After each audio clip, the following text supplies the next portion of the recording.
கனடாவில் குறைந்த வருமானம் கொண்ட தொழிலாளர்கள் இந்த மாதம் தொழிலாளர் நலத்திட்டத்தில் இருந்து $730 வரை பெறலாம் என அறிவிக்கப்பட்டுள்ளது. கனடா வருவாய் நிறுவனம் மூலம் அனுப்பப்படும் இந்த தொகை தொழிலாளர்களின் வாழ்க்கை செலவுகளை ஈடுகட்ட உதவும். குறிப்பாக ஜனவரி போன்ற அதிக செலவுகளை ஏற்படுத்தும் மாதத்தில் இது இன்னும் உதவியாக இருக்கும். கனடா தொழிலாளர் நலத்திட்டம் குறைந்த வருமானம் கொண்டவர்களுக்கு அளிக்கப்படும் ஒரு கொடுப்பனவு ஆகும். இந்த கொடுப்பனவுக்கு வரி அறவிடப்படாது.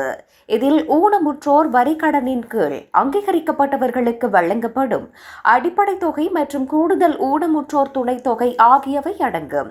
இந்த கொடுப்பனவு பகுதியளவில் முன்கூட்டியும் பகுதியளவில் வரி வருமானத்தை தாக்கல் செய்யும் போதும் செலுத்தப்படுகிறது.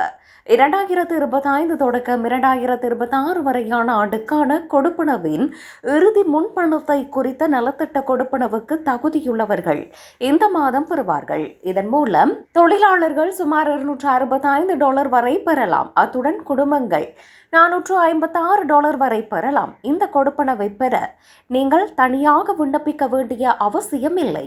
நீங்கள் உங்கள் வரிகளை தாக்கல் செய்து விதிகளை பூர்த்தி செய்தால் கனடா வருவாய் நிறுவனம் தானாகவே கட்டணத்தை அனுப்பும். இதேவேளை இந்த ஆண்டு ஜூலை மாதம் ஆரம்பிக்க உள்ள புதிய நலத்திட்ட கொடுப்பனவு சுழற்சியில் பணவீக்கத்துக்கு ஏற்ப கொடுப்பனவுகள் சற்று அதிகரிக்கும் என கூறப்படுகிறது.